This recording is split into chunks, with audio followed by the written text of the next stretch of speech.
risada mais gostosa, esse seu jeito de achar. Olá, pessoal! Estamos iniciando mais um programa Vera Piovesani Entrevista, especialmente para você, o nosso último programa deste ano, tão difícil, mas que também nos trouxe muita sabedoria.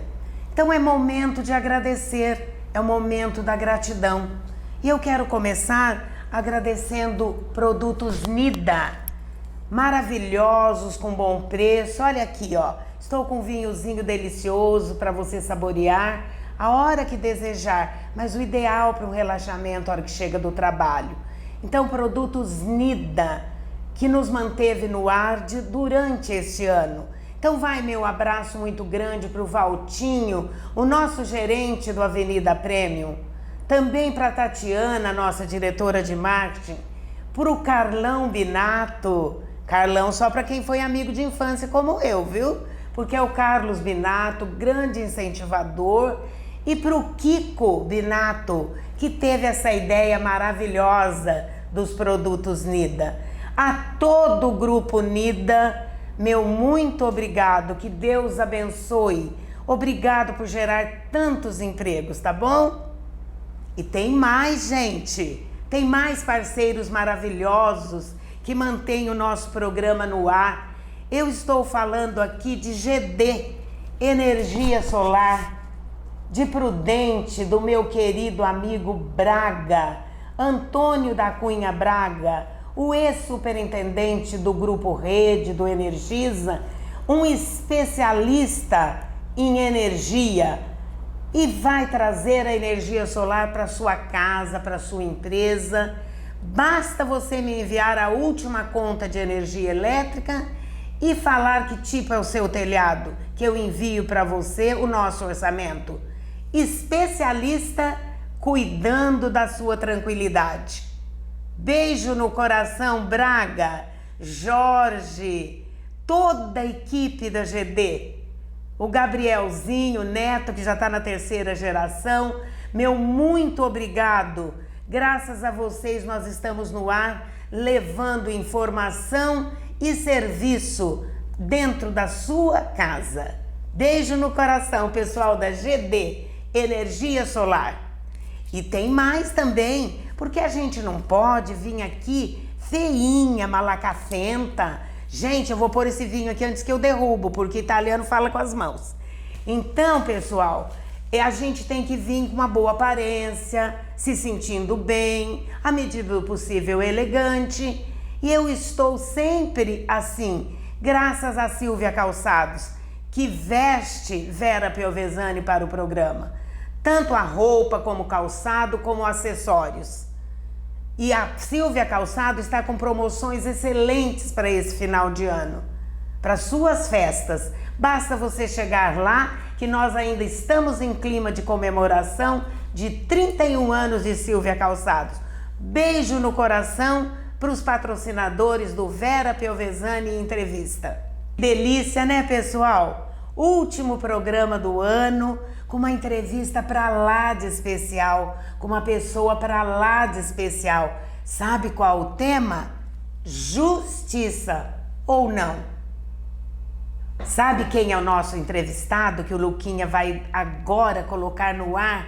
O Dr. Luiz Fernando Rocha, que é um promotor de justiça, pós-doutor em Direito pela USP, defensor da criança, do adolescente, do ser humano, da natureza e dos animais, homem íntegro, guerreiro, esposo da Andréia Hernandes, pai do Lourenço e da Poliana, filho dos meus amigos Norival e Matilde, um ser humano e um profissional que eu admiro e respeito muitíssimo, doutor Luiz Fernando. Fazer o último programa do ano com o senhor, para mim é uma grande honra. Muito obrigada, meu querido, por ter aceito. Muito obrigado, dona Vera. É um privilégio muito grande estar aqui com a senhora, ainda mais no último programa do ano. É um privilégio e uma honra estar aqui prestigiando o seu programa pessoalmente. Muito obrigado pelo convite. Eu é que agradeço, doutor Luiz Fernando. E vamos lá. Olha, pessoal, eu amo e admiro o doutor Luiz Fernando, mas as perguntas serão tão apimentadas. O senhor promete que não vai ficar magoado nem bravo comigo? De forma alguma. Não vai? Jamais, jamais. Doutor Luiz Fernando, então vamos lá, meu querido. Dê as suas saudações iniciais e diga pra gente por que a polícia prende e o judiciário solta. Quem é que solta? O juiz e o promotor juntos, só o juiz? O que é o fim disso, doutor? Dona Vera, então como eu disse, queria em primeiro lugar agradecer. É uma honra e um privilégio muito grande. Nós que já convivemos há tanto tempo. É verdade, em muitos projetos, anos. em discussões, vários temas aí temos participado junto, né? Então eu queria, dona Vera, que a senhora tocou nesse tema da justiça, iniciar com um dilema ético de um psicólogo americano. Se um trem ele está vindo numa direção, né? Até pouco tempo nós tínhamos a nossa estação aqui, a situação, né? A nossa FEPASA, né? FEPASA, e tínhamos ali no trilho, né? Na encruzilhada, a chave, que era movida manualmente. Me lembro. Né? A senhora lembra? Me lembro. Então ficava uma pessoa ali, ele corria, o trem vinha vindo, ele mudava a chave, vai para a direita, vai para a esquerda, principalmente no pátio aqui, né? Que havia aquela movimentação. Porque se não muda, bate de frente com o outro. Exato. O trem está vindo numa direção, nessa encruzilhada, e aí surge um problema. E a senhora está ali na chave, dona Vera. Se o trem for para o lado direito, ele vai matar 10 pessoas. Se o trem for para o lado esquerdo, ele vai matar uma pessoa idosa. A senhora vai mudar a chave para que lado, dona Vera? Ai, doutor, eu não queria que matasse ninguém, mas entre matar 10 e 1, obviamente que é 1. Isso é um critério de justiça da senhora. E se for sua mãe? Eu mato os 10. Se for sua mãe ou seu pai, seu filho, for seu filho, dona Vera. Ai, doutor, eu vou embora.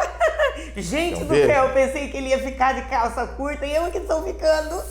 Veja, dona Vera. Ai, doutor do céu, o ar não tá dando nem conta. Como é difícil para nós, do ponto de vista pessoal, em primeiro lugar, estabelecermos critérios de justiça. Mas a lei não é clara? Em primeiro lugar. Então, eu vou chegar lá. Lei não é sinônimo de justiça. E justiça não é sinônimo de lei. Essa é uma lição básica nos nossos bancos acadêmicos. Nem tudo que é justo está na lei. A senhora sabia? E nem tudo que está na lei é justo. Exatamente em razão dessa subjetividade da justiça. Então depende da cabeça do juiz? Do juiz, dos aplicadores da lei. Dos promotores. O Rui Barbosa, dona Vera, ele falava assim, já lá em 1900. Sim. Leis nós temos demais. Temos o problema são os aplicadores da lei. E aí que entra, do meu ponto de vista, a beleza do direito em si. Eu sou apaixonada. Esse dinamismo, essa discussão, a independência funcional de cada promotor, de cada juiz. E realmente existe essa independência? Existe. E eu posso falar isso para a senhora por experiência própria.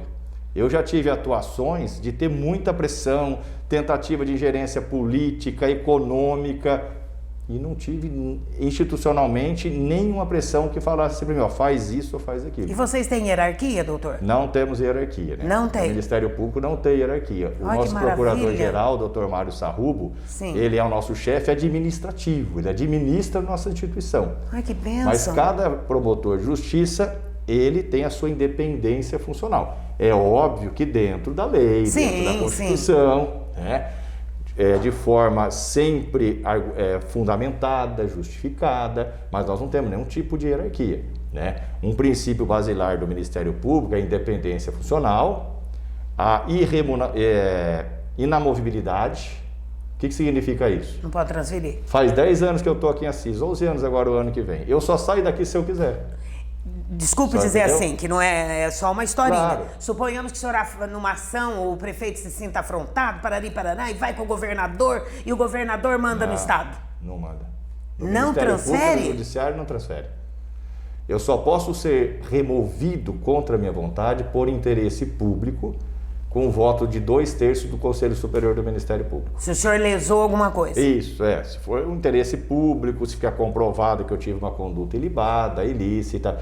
E isso, dona Vera, não é uma garantia para mim, Luiz Fernando, não. E nem para mim, promotor de justiça. É uma garantia para a sociedade. Sim, para a comunidade, é isso que a sociedade principalmente onde ele está tem inserido. que entender. Sim. Né?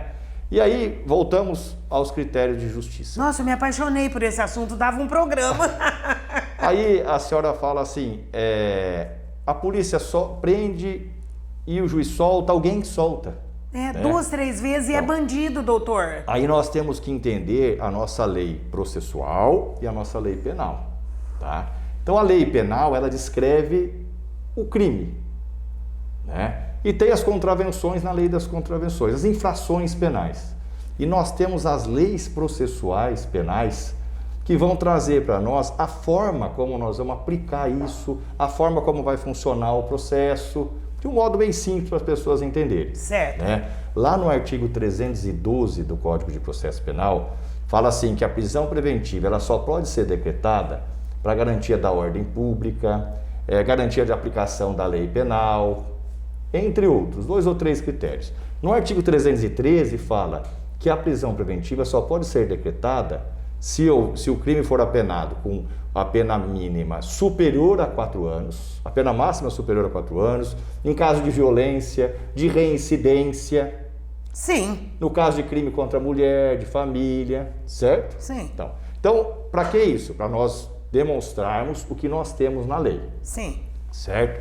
Aí a gente vê assim, igual a senhora me falou, a pessoa foi lá, foi presa um dia, foi solta, foi presa 2 dias, foi solta, foi presa 3 dias, Pega em flagrante, foi solta. roubando. Presa em flagrante. Isso. Né? Eu não tenho como emitir nenhum juízo de valor, que eu não atuo no caso, mas isso hipoteticamente.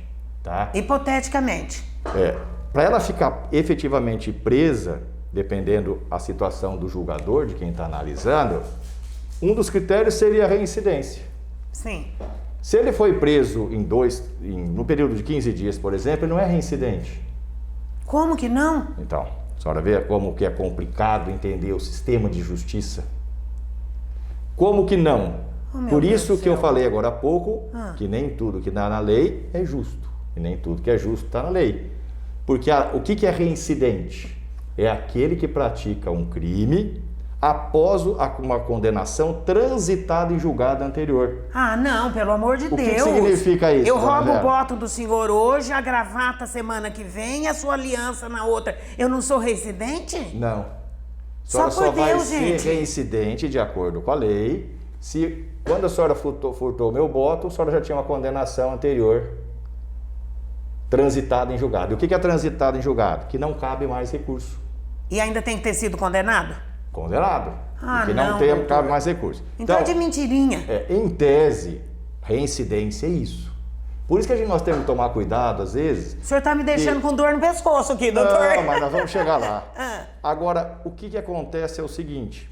Há necessidade de ser reincidente para ficar preso? Não há necessidade. Aí que entra o aplicador da lei, que o Rui Barbosa falou lá em 1900.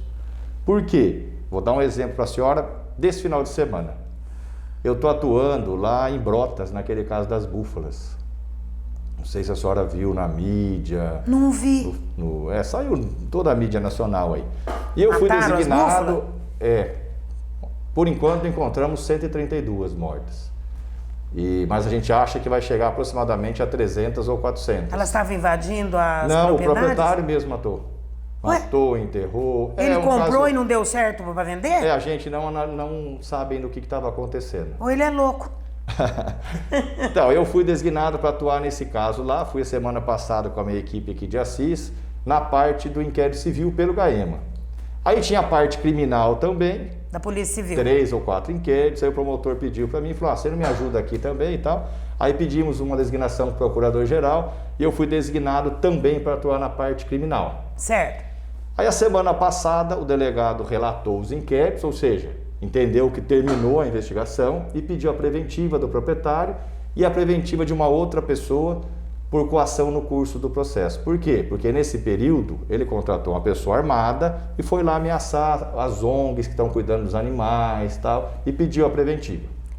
Né? Então, vejam, ele não é reincidente. Nem o proprietário, nem essa outra pessoa. Mas matou 150 búfalas, inocente, Então, que não pode falar? Exato. Aí nós pedimos a prisão preventiva dele, na terça-feira passada. Por que ele não doou essas búfalas, gente? Dia 14, nós pedimos a prisão, ajudei o meu colega a fazer a denúncia, pedi a prisão, protocolamos. Sexta-feira, faltando 4 minutos para as 19, exatamente 4 minutos, para acabar o ano judiciário, para entrar em recesso, o juiz despacha e indefere o pedido de prisão. Na sexta-feira. Porque não dava mais tempo de entrar para prender antes do recesso? Porque entendeu que ele era primário, tinha bons antecedentes, que não era caso de mandar prender. Meu Deus do céu. Vejam aonde eu quero chegar, né? Por isso que eu acho que para nós alcançarmos uma justiça mais próxima da perfeita possível, dona Vera, é cada um fazer a sua parte.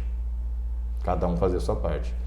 Aí eu liguei para o meu colega ainda já na sexta-noite e falei para ele, fulano, vamos recorrer da decisão e vamos entrar com uma medida no Tribunal de Justiça. Aí ele falou, Luiz, mas amanhã é sábado, no recesso. Eu falei, não tem problema, sábado no recesso. Tem plantonista, né? Tem plantonista no 2º grau também, no tribunal. Tem, eu imagino que sim. Aí nós entramos em contato com o nosso centro de apoio criminal, resumindo, mobilizamos tudo que a gente conseguia. Na sexta de manhã, protocolamos ainda o recurso no sábado cedo, os 2 recursos, mas tinha um código lá que a gente não sabia, acabou não dando certo. Domingo de manhã, protocolamos de novo, faltava 3 para o meio-dia até. E é importante esses horários, né? E aí, resumindo, 3h30, 4 horas da tarde do domingo, o desembargador decretou as 2 prisões. Olha... Só que, infelizmente, a partir de então, né, de domingo, eu estava coordenando, junto com a delegada da Capturas lá em São Paulo, para a gente tentar localizá-lo. E eu não sei como, acabou vazando, eu acho, que a gente não encontrou ele.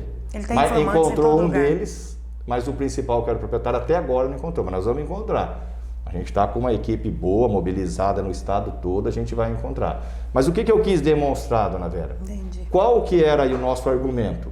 Para garantia da ordem pública. Sim. E tem decisões do STJ, do TJ, do Supremo, que fala que não é porque a pessoa é primária, que tem bons antecedentes, que não pode ter a prisão preventiva decretada. Então nós conseguimos domingo, ó. Não estamos no recesso? Não é sábado e domingo? Então, aí que está. Mas teve também, o senhor me desculpe dizer, do posicionamento pessoal do senhor e do seu companheiro. Então, porque era sábado, domingo e recesso. Entre parênteses, obrigatório não era. Foi uma decisão pessoal, não foi? Uma decisão pessoal. Mas nós não somos mais que ninguém. Qualquer um na sua função, que eu estou falando, pode fazer isso. Bom, eu como assistente social não tenho nem não sábado, nem verdade? domingo, nem madrugada. Então nesse caso, por exemplo, ele foi solto um dia, foi solto outro dia. Não sei do caso, não sei do caso concreto, mas isso é possível a gente conseguir uma prisão dessa? Do meu ponto de vista Eu tive uma situação semana passada, numa das varas que eu atuo, eram 3 acusados, 2 homens e uma mulher. Os 3 reincidentes, inclusive por roubo, e foram presos em flagrante por furto. 2 deles tinham saído em 30 de setembro. O juiz soltou. Aí o que eu fiz, dona Vera? Mas isso não é insano? Não, dona Vera, é uma questão de interpretação. Então é a cabeça do caboclo que está julgando? Então, mas é por isso que cabe às instâncias superiores. Aí a gente vai atrás. Assim como eu fiz esse da búfala, aí fiz aqui também. Por enquanto não tive ainda a decisão. Mas eu recorri, entrei com mandado de segurança, entrei para tentar manter. E é coisa simples. Você fala assim, mas um furto, alguns podem falar assim, mas você está tendo tanta dor de cabeça, para mim tanto faz. Tanto faz, para mim também. Certo é certo, errado é errado. Exatamente. R$100 ou 1 milhão. Isso é justiça. Isso é justiça. Isso é justiça.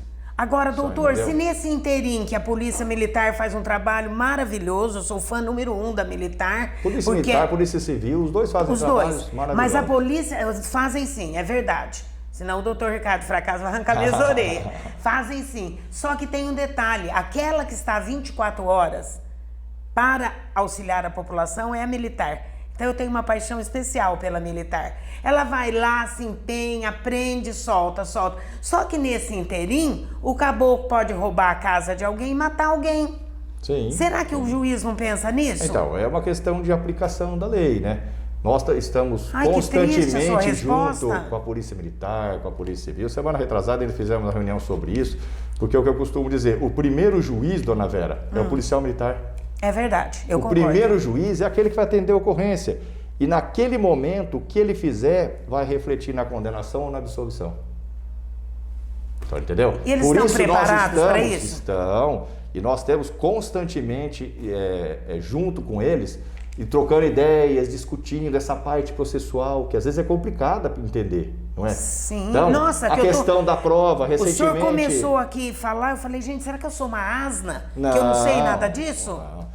Recentemente o STJ teve uma decisão lá que virou um alvoroço, nos reunimos com a Polícia Civil, com a Polícia Militar, para quê? Para ter mais cuidado na nossa atuação, para não anular depois, que era uma decisão que falava que para entrar na casa mesmo em flagrante tinha que ter escrito. Não tinha autorização filmar, da família para entrar, para pegar a droga e o bandido dentro da casa. Aí o meu ex-professor Alexandre de Moraes, do Supremo, que foi meu professor, ele anulou essa decisão do STJ, falou não, isso aí está errado, e voltou o que era antes. Mas a gente já estava discutindo com a Polícia Militar, com a Polícia Civil, como nós íamos nos preparar para não ocorrer de anular isso.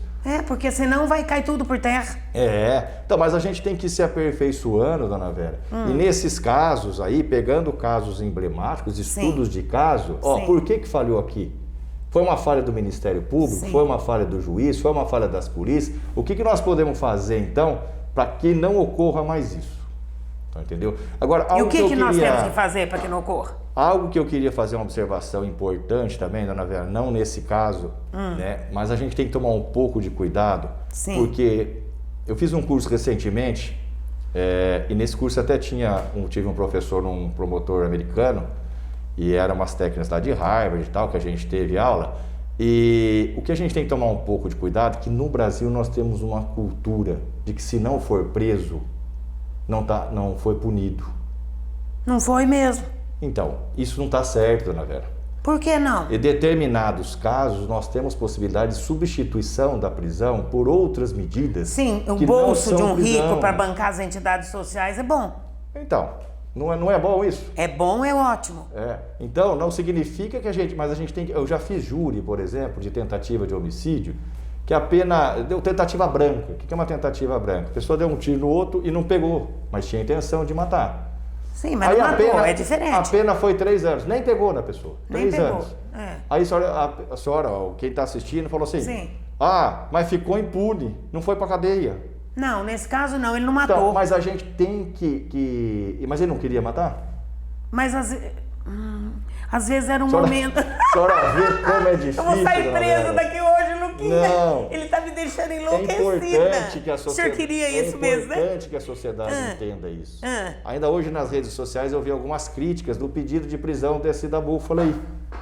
O pessoal falando assim, nossa, mas por que um foi preso, que está preso lá, que é o, digamos, menos favorecido, e o outro, que é o dono da propriedade, não foi preso ainda? Porque não pegou. Né? Mas a sociedade não sabe a mobilização que a gente está fazendo desde domingo para tentar pegar. Tanto que nós retardamos a prisão desse primeiro para não prejudicar o outro. Aí chegou ontem, eu falei para a delegada, falei, vamos divulgar e vamos prender esse, porque vai que esse também desaparece. A senhora entendeu? Então, eu entendo as críticas, mas talvez a sociedade tenha que entender melhor como funcione, justamente para a gente estabelecer críticas construtivas. Então, nesse caso, o que nós podemos fazer para melhorar? Nesse caso aí que a senhora falou, furtou 3 vezes, saiu, nós podemos melhorar? Podemos. Vamos recorrer disso e mostrar para o judiciário que a garantia da ordem pública está fragilizada aí. Por quê? Porque é um desequilíbrio entre a liberdade e o direito da sociedade. A paz pública, a tranquilidade pública. E é isso que eu busco quando o judiciário vai e solta. E eu acho que tem que ficar preso. Outra coisa, doutor, que pode ser senso comum, mas é o habitué na comunidade. Um pobre, coitado, rouba uma galinha e fica preso. E um outro bêbado, drogado ou não, tudo hipótese, ele mata uma pessoa, sem querer, mas mata. E porque ele é rico, essa é a noção que nós temos. Ele tem, obviamente, condições de ter advogados melhores, bem assessorado, uma banca de advogados, uma empresa, e ele fica livre. E o que roubou a galinha vai preso. Eu vi muito isso acontecer na minha carreira. Então, eu não estou falando para o senhor só de hipótese nem desse ano. Mas o que é o fim disso? Então, aí esse que roubou a galinha, por exemplo, pode ser aquele caso que a senhora falou, que ele furtou 4, 5 vezes de uma vez e ficava solto. E lá na hora que ele foi pegar a galinha, falou, ó, você já furtou 5 vezes de uma vez e está solto, então pela galinha você vai ficar preso. Então a gente não sabe as condições pessoais dele. Não sei mesmo. Entendeu? Sim. Pode ser um caso desse que a senhora falou, mas foi preso em flagrante 3, 4 vezes, por que está solto? Na 5ª vez o juiz vai e o promotor e deixa ele preso. E o rico? Entendeu? E o rico, nessa hipótese que a senhora falou, Isso. Primeiro, se ele não teve a intenção de matar, é um crime culposo. Crime culposo dificilmente vai preso, se ele não teve a intenção. Não teve, mas matou. Não, então, mas o tiro não pegou, não foi agora há pouco? O tiro então, não pegou. Mas matou, doutor. Então, mas aí é culposo. No crime culposo não fica preso. Agora, eu acho que a senhora está querendo trazer um outro exemplo, que é um caso concreto, né? Que a senhora não está querendo falar do caso concreto, mas eu vou falar desse caso hipoteticamente. Que é o dolo eventual. Sim. É diferente. Eu estou tomando muito cuidado de preservar a sua pessoa, sua figura pública. E por meses de trabalhar com o senhor há quase 30 anos, mas além de admirar, eu respeito muito e eu não quero coisas delicadas, entendeu? Então, por exemplo, quero constranger o senhor. No dolo eventual. O que é o dolo eventual? O dolo direto, que é a intenção de matar. Né? Mas quem faz racha e tá bêbado não... Então, nesse caso, do meu ponto de vista, é o dolo eventual. Se eu tô bêbada e tô fazendo racha, gente... E aí é interessante, nesse caso que a senhora está me colocando, que a gente não pode transferir a culpa para a vítima, né, dona Vera? Porque morreu, não pode falar, mas né? estava lá dentro do carro, aí entrou porque quis. Ela estava participando do racha, ela estava pegando coisinhas na cidade. Não interessa. Eu também acho que não, ela morreu. Se entrou, se estava bêbada, se não estava bêbada, nós estamos julgando o autor de um crime e não a vítima. Exatamente. Porque essa é uma outra cultura que nós temos que tomar cuidado de querer transferir a culpa para a vítima, julgar a vítima. E eu tenho muito isso aí. Principalmente porque morreu ou não? Não. No caso de violência doméstica, por exemplo. Violência contra a mulher. O marido geralmente bateu porque ela irritou defesa, ele. Exato, ele quer transferir culpa. Ela não aguenta essa mulher criticando ele de noite, ele não aguenta essa mulher aí, que não às vezes no júri mesmo, eu falo, não estou julgando a vítima, estamos julgando o réu. Mas ele não prestava, por exemplo, um crime, um mata o outro dentro do presídio. Já fiz júri assim. Aí a defesa vem e fala assim, mas ele não prestava. Tudo bem, não prestava. Mas não estamos julgando ele, a FA dele está aqui. Ele era um criminoso? Também era, mas foi ele que matou, não foi a vítima. É verdade. Não é? Então, em primeiro lugar, a gente tem que tomar cuidado confunde os jurados, com né? isso. Entendi. E nesse caso que a senhora está me falando, que houve uma condenação por prestação de serviço à comunidade, eu não me ative aos detalhes, só pela imprensa. Eu achei isso um absurdo. Até porque eu estou muito envolvido também essa semana com aquelas questões da búfala. Da búfala, eu só né? vi certo. superficialmente. Nesse caso, por exemplo, se eu atuo no processo, e eu tenho certeza que o promotor que atua também fará isso, eu recorreria. Né? Sim, eu acho que está fazendo porque o pai da vítima entrou.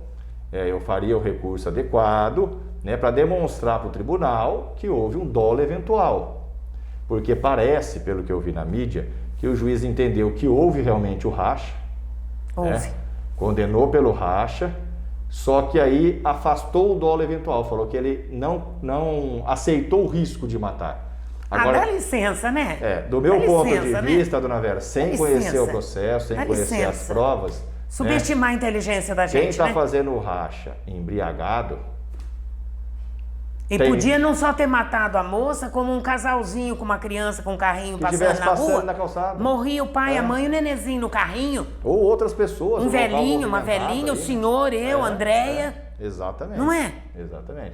Então, do meu ponto de vista, é uma decisão que a gente não pode se conformar. Não pode, eu não me conformei. E aí qual que é então o nosso caminho? A senhora falou, como que a gente vai? Vamos recorrer.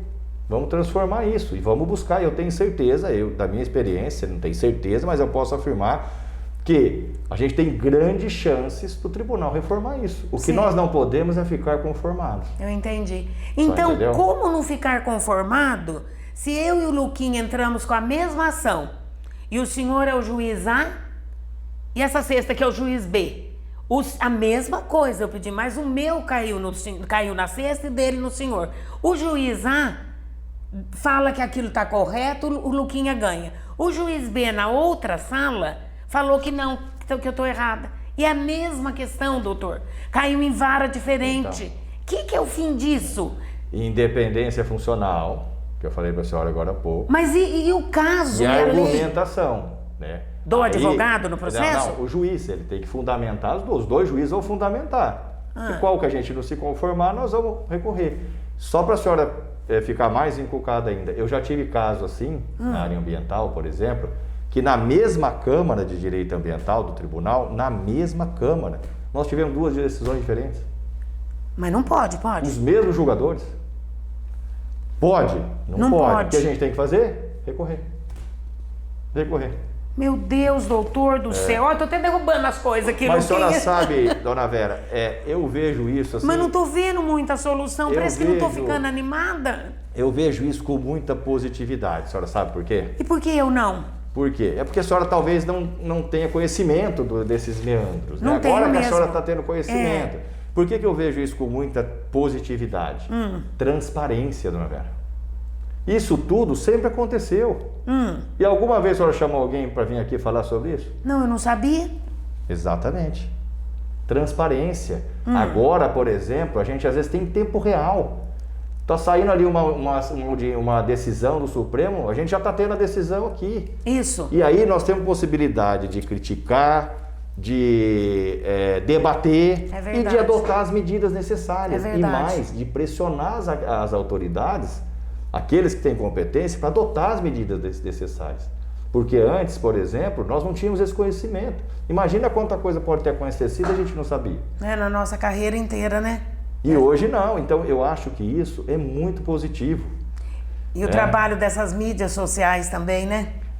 Nós temos que tomar só um pouco de cuidado, porque tem um documentário, não sei se a senhora já assistiu, o Dilema das Redes, né? Que explica tudo como funciona as mídias sociais.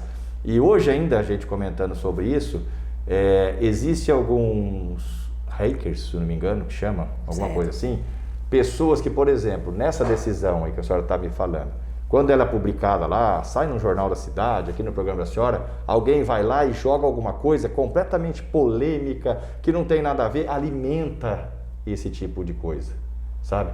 Ou uma mentira, uma fake news. Então a gente tem que filtrar muito a rede social. Não, isso sim. Esse dilema das redes, eu sempre dou exemplo para os meus alunos, a questão da pandemia, por exemplo. Se eu, por exemplo... Fecha, abre. Não, eu não tenho muitos seguidores ali. Eu tenho um Instagram profissional, por causa das aulas e tal. Se eu colocar ali no meu Instagram, olha, quem tem muita credibilidade na área de ciência são os alemães. Certo. Saiu na Science, o professor fulano de tal, inventa um nome bem alemão lá, tudo misturado, que gengibre com estrume de vaca cura a Covid. Vai todo mundo tomar 3 dias sem parar. A senhora não vai encontrar um estrume de vaca mais na rua. Não é verdade? Infelizmente é verdade. Então a gente tem que tomar muito cuidado com Eu tenho temor da rede social. Não temor para não usar, mas é temeroso, não é? Nós ainda... E entra tanta porcaria dentro de casa com isso, né? O ser humano ainda não aprendeu a lidar com isso. Foi muita informação em pouco tempo que a gente não consegue, né? Às vezes a senhora vê alguma coisa assim, nossa, será que é verdade? Será que é mentira? Ou recebe em grupos aí, né, de WhatsApp. Fala, gente, o que é isso? Isso é mentira. Exatamente. Não é verdade, dona Vera? Exatamente. E fica aquilo. Tem umas coisas que dá até vontade de deletar, né? Dá. E entrando muita sujeira, muita coisa ruim dentro dos nossos lares, né? Com certeza. E eu temo com as nossas crianças, doutor. Né? Mas, doutor, depois de tudo isso que o senhor falou, eu tenho uma pergunta que me dói no meu coração. A justiça era, para qualquer brasileiro, um dos pilares máximos da nossa nação. Por que é que ela se corrompeu, doutor? Se transformou no que vemos hoje, um jogo de cartas marcadas? Dona Vera, eu acho que, do meu ponto de vista, essa é outra, digamos, indício de fake news, né? Porque eu, por exemplo, não vejo corrupção nenhuma na justiça. Mas o Supremo, que fica legislando em causa própria. Então, mas aí se a gente pode entrar numa causa, digamos assim, numa área mais política. O que está acontecendo? Mas é corrupção no máximo da minha nação. Senhora, veja, o que está acontecendo em relação ao Supremo no Brasil, não só nesse governo, como no governo anterior. É que agora temos a transparência. Além da transparência, o que está acontecendo? Nós estamos tendo um desgoverno, dona Vera. Nós estamos deixando o judiciário o judiciário adotar as providências que o executivo teria que adotar, que o legislativo teria que adotar. Isso eu concordo. A senhora pode ver. Mas é porque eles não estão passando o rolo compressor por cima das instituições? Um exemplo simples. Qualquer medida que se adota, a nível federal, principalmente, ou mesmo hoje em qualquer nível. Qualquer nível, até municipal. Tudo que se faz, fala assim, vamos ver, esperar o Supremo julgar. Mas por quê? Se você fizesse a coisa certa, você não está preocupado com isso. A senhora está preocupada com isso? De jeito nenhum. A convicção da entendeu? certeza. Então, o que está acontecendo? Lá na nossa Constituição Federal fala independência e harmonia entre os poderes. Mas um sobrepôs a todos os outros. Então, mas por que está se sobrepondo? Não se sobrepôs. Está com essa visibilidade maior. Porque tudo que é feito no país aguarda essa decisão do Supremo.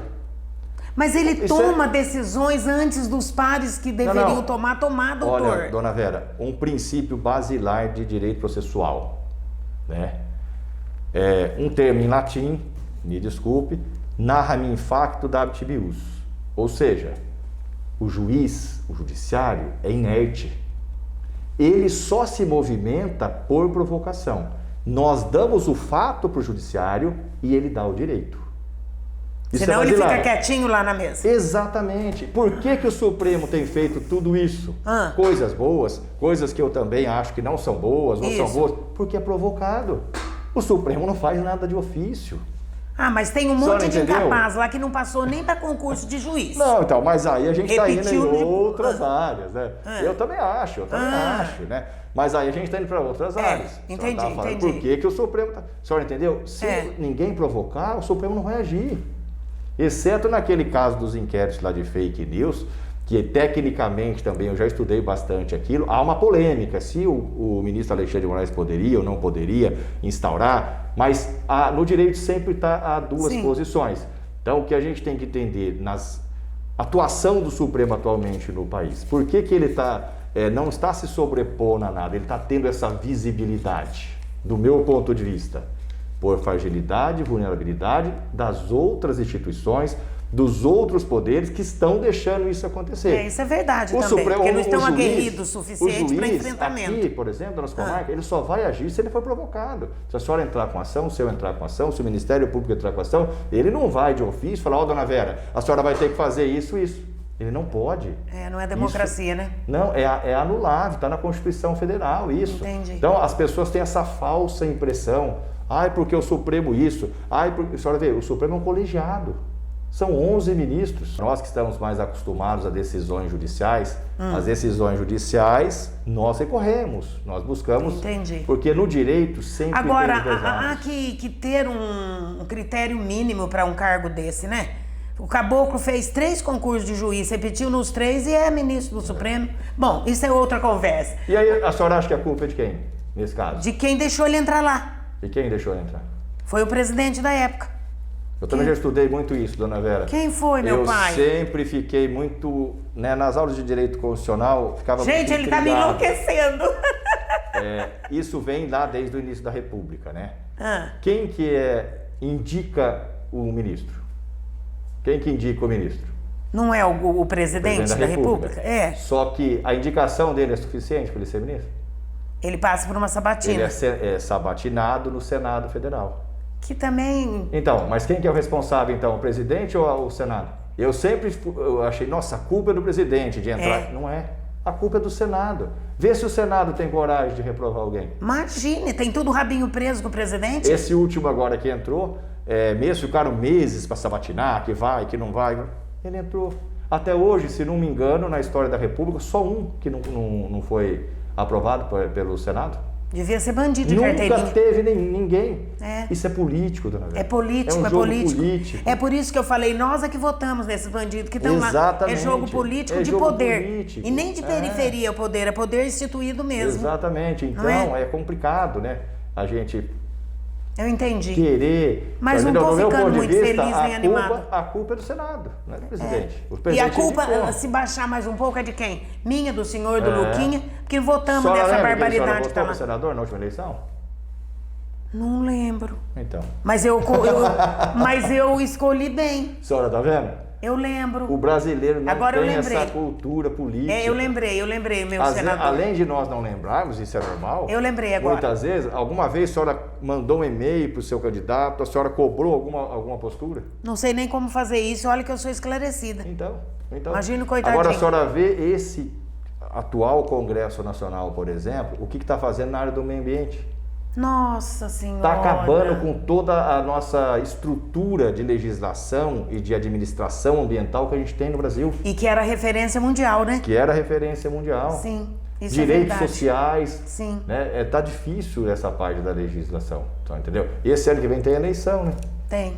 Espero que depois a senhora lembre que a senhora vai votar ainda, né? Não, eu lembrei já em quem eu votei. É um jovem muito dinâmico, viu? Então vamos cobrá-lo das posturas. Ele veio Não aqui em é? Assis, eu conversei um pouco com ele. Viu o doutor Luiz Fernando Rocha? Como conviver, então, todos nós, a comunidade, com essa justiça, que ainda eu considero injusta, depois de tudo que o senhor falou? Eu não considero, né, dona Vera? Não, né? Podem ter decisões, muitas vezes injustas, do ponto de vista geral, né? E eu, como sou promotor do júri também, apesar de estar engatinhando ainda, pouquinho tempo, mas eu aprendo a cada dia. E muitas vezes, dona Vera, por exemplo, teve um homicídio e aquele que matou foi condenado a 18 anos, por exemplo, uma pena média de um homicídio qualificado. E o filho daquela vítima, será que ele vai pensar ou achar que aqueles 18 anos é suficiente? Não, se fosse 118 ainda era pouco, porque ele perdeu a mãe. Não é? Entendi. A senhora entendeu? Então eu acho que esse critério de justiça, do que cada um entende por justiça... isso ficou claro para mim. É muito claro. Nós temos, lógico, uma média. Sim. Uma média, né? Que nós chamamos no direito do homo médius, né? O que a gente entende por justiça, o que seria não o justo do ponto de vista médio da sociedade. Mas individualmente isso é muito complicado. Nesse curso que eu estava fazendo, que eu falei para a senhora, a gente estava estudando o Playbergen, que é um instituto americano de negociação, que o promotor lá, ele tem ampla discricionariedade para negociar, inclusive em caso de homicídio. Certo. Né? E aí até o professor estava falando sobre isso e tal, e ele estava explicando que lá nos Estados Unidos também existem os promotores e os juízes eleitos e os concursados. É um sistema muito diferente, muito complicado em relação ao nosso. E aí ele deu um exemplo, né? Lá no estado da Califórnia tem pena de até 300 anos. Não, o caboclo não vive tudo isso. Aí ele falou assim, o cara tá lá, pode pegar 300 anos, eu chamo advogado pra gente fazer uma negociação e tal, e a gente aplica uma pena ali de 100 anos, por exemplo. O promotor vai, aplica e o juiz homologa depois. Tudo bem. Aí na hora da discussão, eu falei pra ele, mas e se a sociedade entender que esses 100 anos foram pouco? Mas a pessoa não vive mais que isso. Mas a senhora não acha que a senhora não acabou de falar em vez de 18, 118? Por isso não, que eu dei disse esse que exemplo, 118 porque era a mãe dele. Ai, gente, ele me pega. A senhora entendeu como é difícil isso? Porque quem que Aí quer... ele falou assim, nossa, mas será que alguém vai achar que 100 é pouco? Eu falei, não sei, é hipótese. Porque... O filho pode achar que é pouco. Como no caso. O filho pode falar assim, não, eu queria pena de morte. Que lá também tem pena de morte, na Califórnia. Nossa, doutor, então é tudo relativo? Não é que é tudo relativo com argumentação... E a cultura e a educação da pessoa ou não? E fundamentação, sem dúvida. Doutor Luiz Fernando, o nosso programa está maravilhoso, mas nós estamos chegando ao final. Quisera ficar aqui 2, 3 horas que o debate seria interessante. Eu gostaria que o senhor deixasse sua mensagem final, como o senhor desejar, mas tendo em vista 3 coisas importantes. Primeiro, tudo que nós falamos aqui hoje de interesse da comunidade, que muita coisa foi surpresa e novo para mim. Segunda coisa, é o último programa meu deste ano.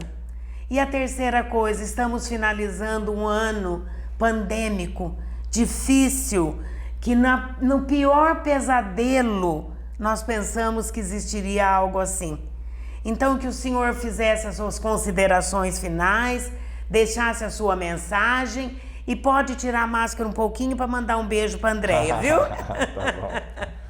Dona Vera, em primeiro lugar, eu gostaria mais uma vez de agradecer ao convite, parabenizá-la pelo programa, né, pela audiência que a senhora tem. Muito obrigada. A senhora é uma pessoa muito querida pelo seu profissionalismo e uma pessoa muito querida como pessoa também. Muito pessoa obrigada. Muito agradável, né? Nós passamos aqui 5 minutos, nem percebemos, né? Não, só 5. 5 minutos assim que voaram. Voaram. No início ainda falei para a senhora aí dos nossos temas, falei, nós podemos ficar falando 3 dias. É verdade, né? Mas acho que nós passamos aí o nosso recado e o que eu queria dizer para as pessoas em relação a 2022, que nós não podemos perder 3 princípios assim que nos guiam: a fé, a perseverança e o inconformismo. Ai, meu Deus, né? eu sou tão inconformado. Sempre diante das situações, se nós não aceitarmos, se nós não podemos aceitar aquilo que nos desagrada. Vamos buscar, vamos lutar, vamos tentar transformar, vamos tentar mostrar para as autoridades, aqueles que possuem competência para fazer isso ou aquilo que a gente acha que é errado. Né? Então isso é muito importante para nós. E eu até tenho uma frase, Dona Vera, que eu pensei muito lá, quando eu estava no mestrado, e um professor me ajudou a atualizá-la, digamos assim.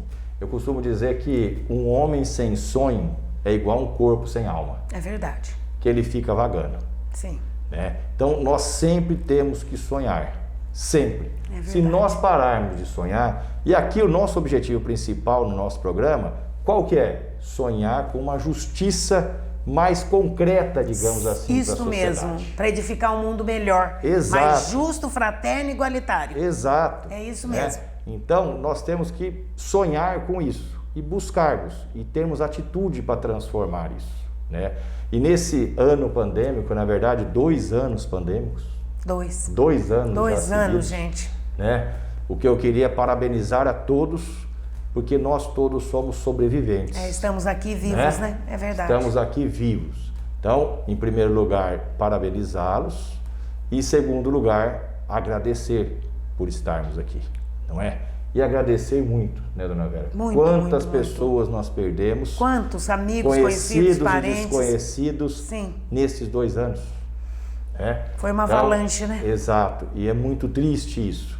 E nós não podemos deixar de valorizar e pensarmos em 2022 no que nós podemos transformar. Né? Então, muito obrigado, Dona Vera, e estou sempre à disposição. Espero que a senhora, depois desse programa, continue me convidando, que vai ser uma honra estar aqui. Nossa, doutor Luiz Fernando, sem dúvida nenhuma, temos assuntos específicos, né? Queria, nesse final de programa, agradecer muito o senhor por ter aceito, numa época tão conturbada, fechando o fórum para entrar em recesso, o senhor ter aceito o convite, ter aceito temas polêmicos como esse, que eu garanto para o senhor que são poucos que aceitariam, o senhor foi um deles, né? Graças a Deus. E agradecer ao senhor profundamente pelo ser humano que é, pelo profissional que é, e especialmente porque, além de lutar pelo ser humano, o senhor luta pelos animais, porque o animalzinho de rua, todo mundo luta, mas o animal silvestre, ninguém luta, e o senhor é um lutador por essa causa, e eu quero agradecer do meu coração, quero que o senhor leve um abraço para todos os seus pares, e especialmente para o seu companheiro de trabalho, né? 2 companheiros que eu amo e admiro, o Felipe, que é uma graça, um ser humano iluminado, e o Dr. Sérgio Campanharo, que é um dos melhores seres humanos que eu conheci até hoje. E é claro, para a Andréia, sua linda esposa, para toda a sua família, Matilde, o Norival, família inteira. Com certeza. E eles já estão retribuindo, mesmo antes de eu chegar com um abraço. Muito obrigada. Se eu pedir para o senhor desabotoar um pouquinho a máscara, o senhor faz? Pois não, dona Olha Vera. aqui, Dr. Luiz Fernando Rocha, ao vivo e a cores nesse final de programa. Obrigado, Dona Vera. Muito obrigada, doutor. Bom ano. Deus o abençoe, viu? Amém. Eu sou sua admiradora, sua fã e amo o senhor profundamente. Obrigado, Dona Vera. Em nome da comunidade, muito obrigada. Eu que agradeço. Pela sua competência e pela sua coragem. Eu que agradeço pela confiança e o que depender de mim, dentro das minhas limitações, podem todos contar comigo. Muito obrigada. Obrigado. É isso aí, pessoal. Estamos terminando o último programa do ano com uma palavra: gratidão. Gratidão ao Mestre Jesus por estarmos aqui, vivos. Gratidão aos meus parceiros, o Nida Produtos Nida, ao GD Energia Solar e Silvia Calçados. Gratidão, sobretudo, pela saúde, pela beleza e por estarmos aqui. Isso não tem preço, pessoal. Um beijo no coração, que 2022 seja um ano realmente novo e que a gente possa evoluir pessoalmente e espiritualmente para transformar essa terra um pouquinho melhor. Do jeitinho que estava quando nós nascemos, ela tem que ficar um pouquinho melhor porque nós passamos por aqui, não é, doutor? Com certeza. Então, um beijo no coração a todos. Muito obrigado, doutor. Eu que agradeço. O programa Vera Piovesani não acabou, porque agora vocês ficam com o Momento de Luz com o pastor Eliezer Bavaresco Calles. Beijo no coração.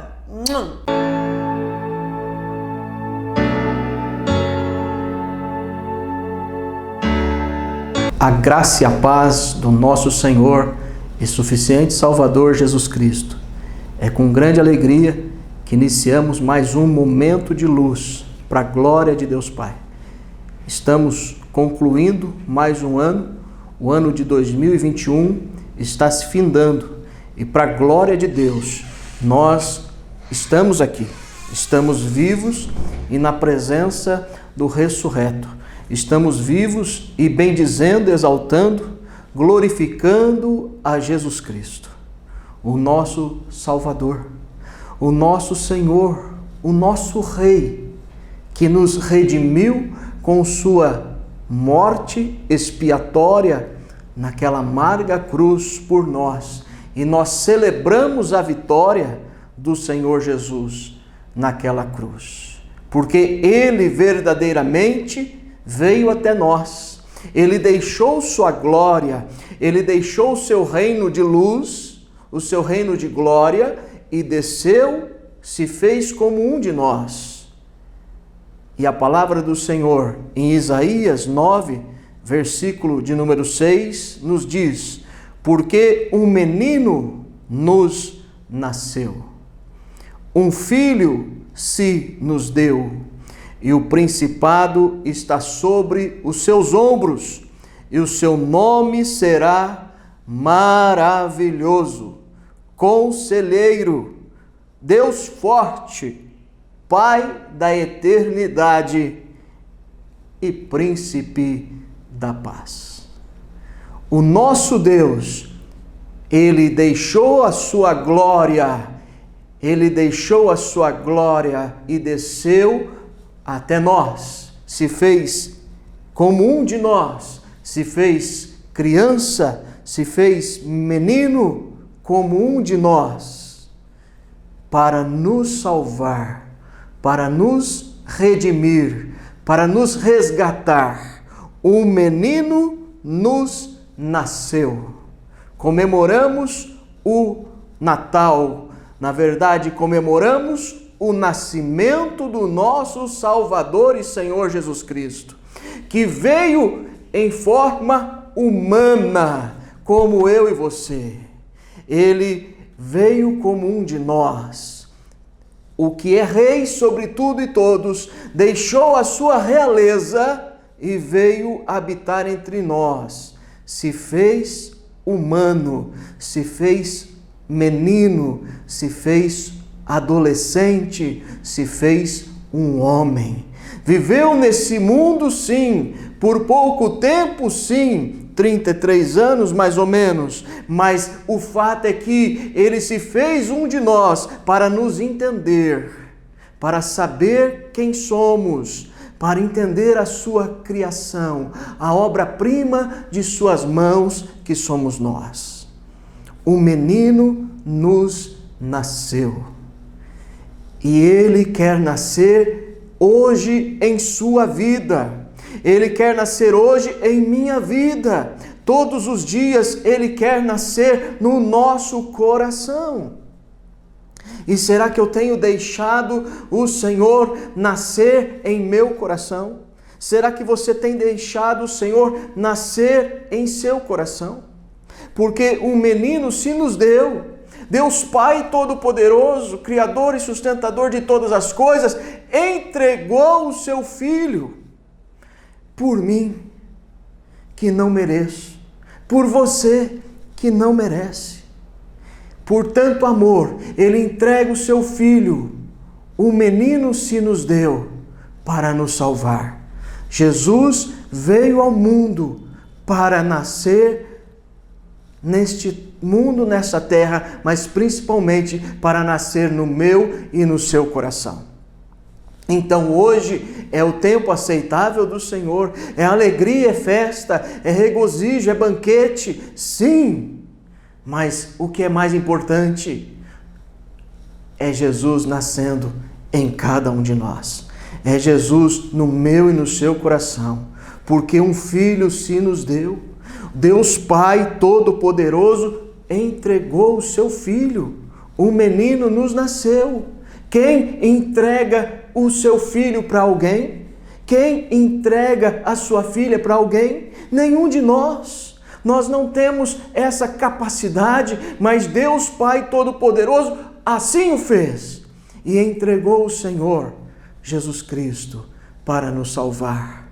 Comemoramos o Natal, comemoramos sim o nascimento de Jesus nas nossas vidas e tem que ser todos os dias.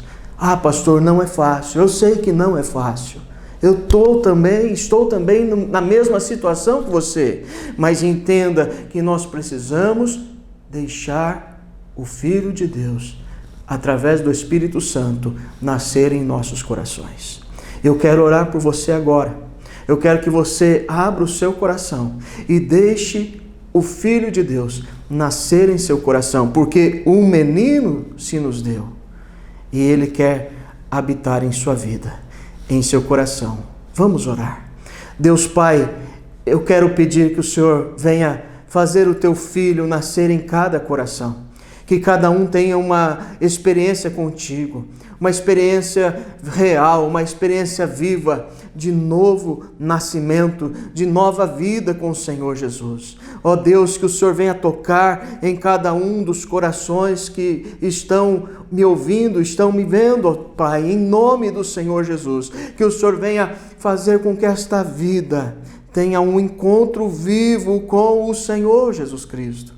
Que o Senhor possa nascer em seu coração, que o seu Espírito Santo, Rei da Glória, venha tocar nesta vida, venha abençoar esta vida, para que este homem, esta mulher, este jovem, esta criança, venha ter em seu coração Jesus Cristo. Um menino se nos deu, um filho se nos deu. Oh Deus Pai, faz essa obra de salvação, porque tudo aqui vai passar, mas com o Senhor nós somos mais que vitoriosos.